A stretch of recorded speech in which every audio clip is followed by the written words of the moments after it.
এমন কোনো সিরিজ হয়েছে বাংলাদেশ আয়ারল্যান্ডের সাথে খেলুক, জিম্বাবুয়ের সাথে খেলুক বা পাকিস্তান অস্ট্রেলিয়ার সাথে, বাংলাদেশ দল কেনিয়া দলের সাথে খেললেও হারবে। এবার সংবাদ সম্মেলনে এসে কি বললেন তামিম ইকবাল?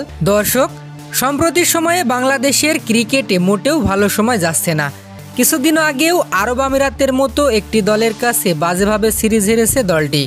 আরব আমিরাতের কাছে বাজেভাবে সিরিজ হারার পর এবার পাকিস্তানে উড়াল দিয়েছে পাকিস্তানের বিপক্ষে 3 ম্যাচের টি-20 সিরিজ খেলতে। তবে পাকিস্তানে খেলতে এসেও লজ্জায় ডুবতে হচ্ছে বাংলাদেশ দলকে।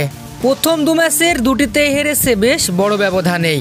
এখনও অবশ্য বাকি আছে একটি ম্যাচ, আর সেটি হারলে রীতিমতো হোয়াইট ওয়াশ হয়ে যাবে বাংলাদেশ ক্রিকেট দল।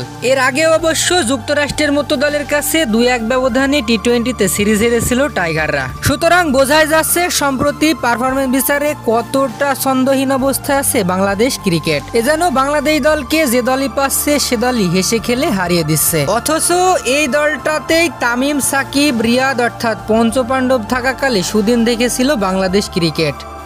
তবে বদলে গেছে দিন, এখন আর এই দলের খেলা দেখে ভক্তরা পায় না মজা।